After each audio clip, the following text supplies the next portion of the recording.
Hello students, today we will discuss the magnetic field around solenoid or a spiral current carrying conductor.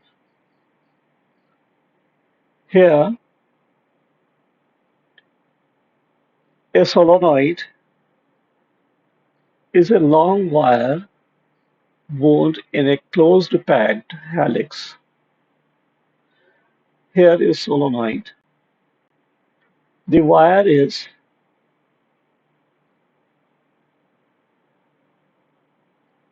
helically wounded on a tube made of plastic, paper, etc. And this cylindrical tube having the wounded coil is called solenoid. The current is passing through this solenoid from the battery. This current is now moving around the helical coil, that is solenoid, and it produces magnetic field.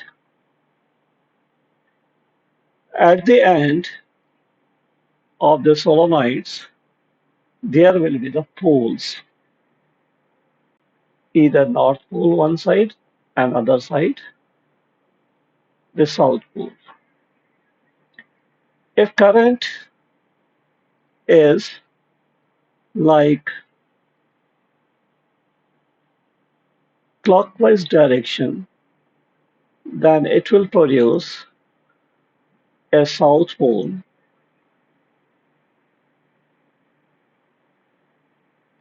If this is clockwise direction, then the pole will be south pole. And if the current is anti-clockwise direction, on the other end, the pole will be the north pole.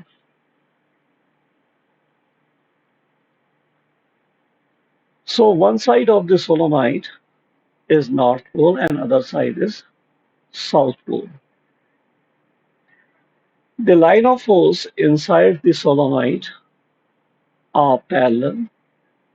It means there will be a uniform magnetic field, and this magnetic field decreases as we move toward the ends of the solenoid.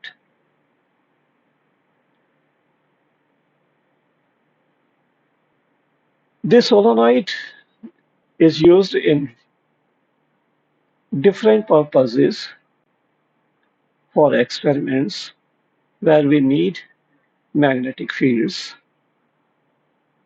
and it is also known as electromagnet. Now, how much magnetic field it will produce? We will use Ampere's circuital law to find the magnetic field.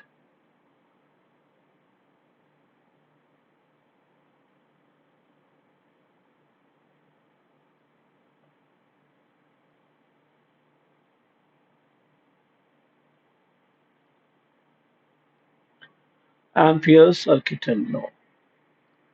According to this law, the line integration for a loop of magnetic field intensity, that is integration B dot dl, is equal to mu0 times of the total current enclosed by the Ampere circuit. So, according to Ampere circuital law, we have to use Ampere loop to find the magnetic field. Here we have the solenoid and current is passing on this one like this. There will be two ends. One side it will be North Pole and other side it will be the South Pole. Here we make a loop A, B, C, D.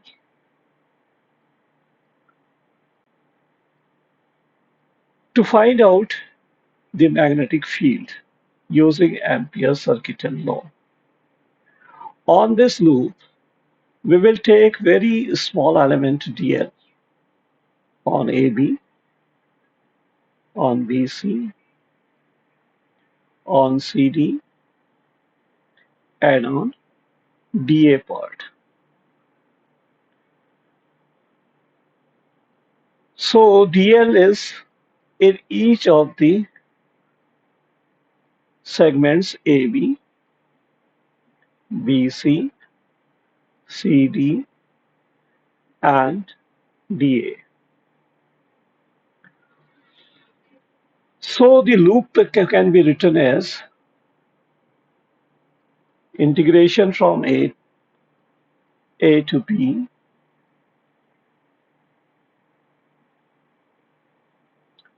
dot dl plus integration B to C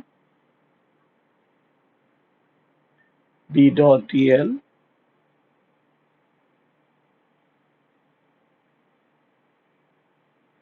plus integration C to D B dot dl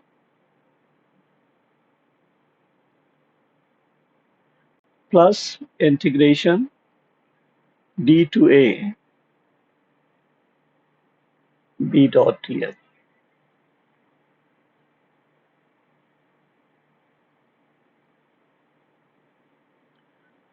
So we are integrating the line integration in part A to B, B to C, C to D, and D to A. And it will be equal to the mu zero time of the current enclosed. If current is I on each loop, so in first loop the current is I, in second loop current is I, third loop current is I. If there are n turns on the coil, then the amount of current will be n into I. Current is n-folded if the number of turns are n. Here n is the number of turns on this solenoid.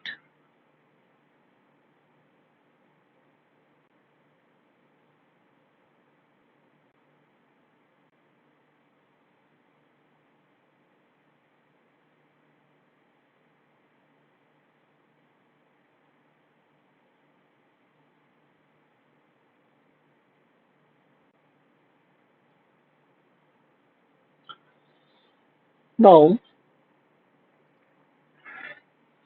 we have to find out the line integration of each segments of this loop.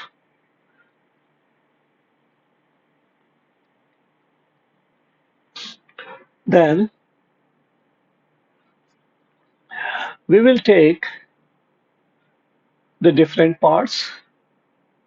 Let me say the DC part is 1,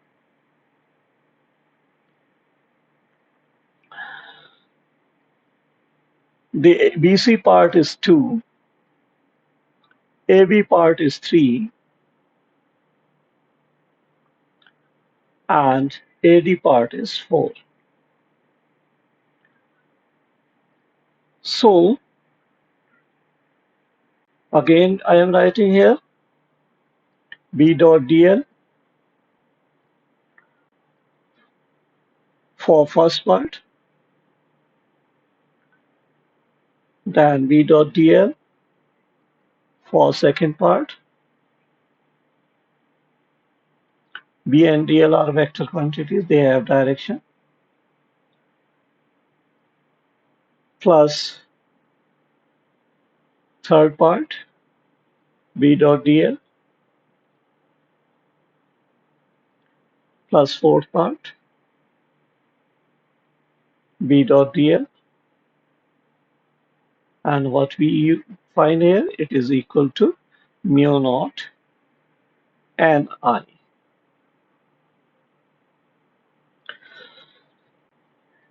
The first part, we are taking CD part. Here, the element dl and the direction of magnetic field are parallel to each other. For CD part,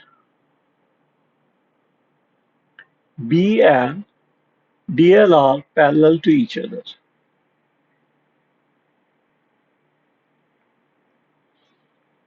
For DA part,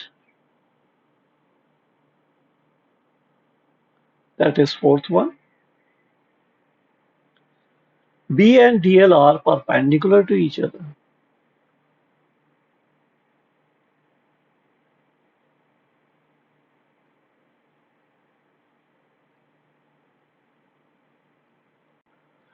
B and dl are perpendicular to each other. How? Here is dl, direction is this one, and magnetic field is horizontal. So they are making 90 degree with each other. For AB part,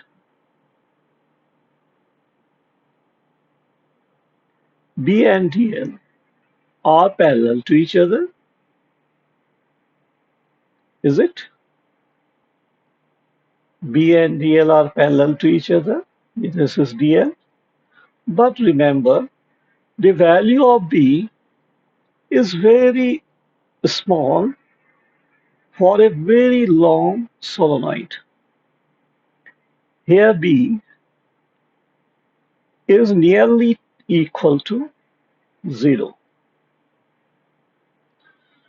So here B is nearly equal to 0 as solenoid is very long and magnetic field on the outside is nearly vanished and it is 0. For ideal situation it will be 0. Then for BC part, B and dl are again perpendicular to each other. For BC part, dl is like this and B is horizontal line, so they are perpendicular to each other. Now we may plug the values of angle on this one. Then what we will get? We will get B dot dl for first part, that is for CD. They are parallel to each other. Then angle is 0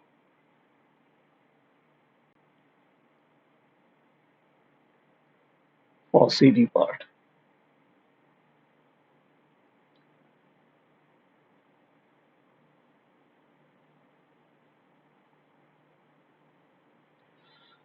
Plus for next part is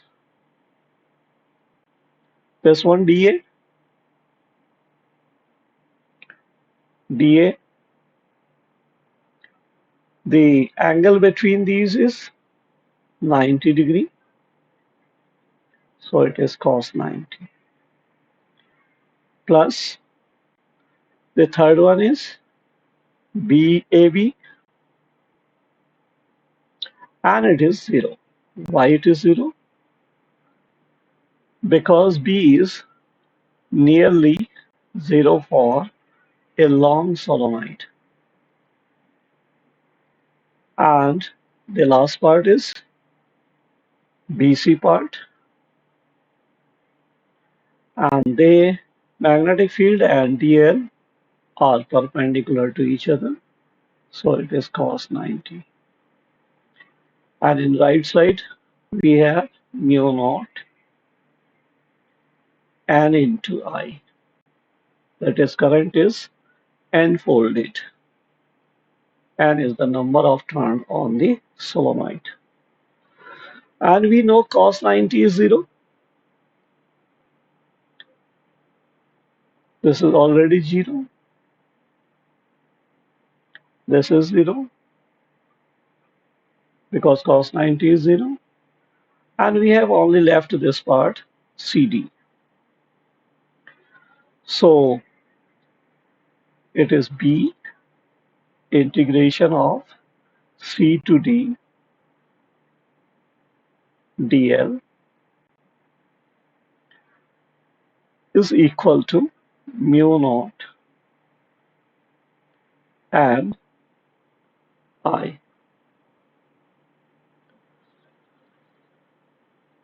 So the magnetic field for a solenoid is B, an integration of dl for CD part, CD. The CD part of the loop may be start from the one end of the solenoid to the other end of the solenoid. So it will be the total length of the solenoid. C to D is the total length of the solenoid. And total length of the solenoid is L. Then B into L is equal to mu 0 and I. Here L is length of solenoid.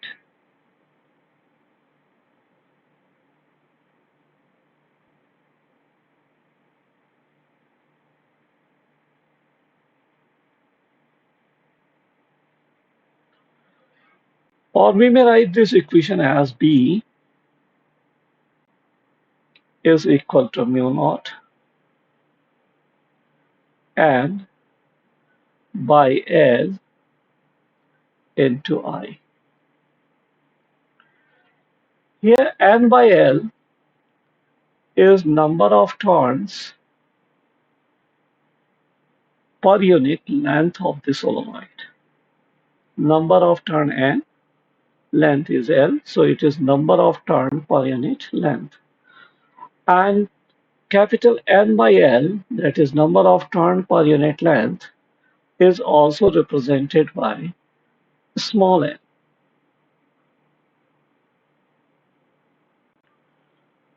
So magnetic field intensity due to a long solenoid is mu naught n into I, where small n is number of turn per unit length. So this is the way to find out the magnetic field intensity of a solenoid, and it is inside the solenoid, and it is mu naught Ni. That's all about today video, and learn it and write. Thank you.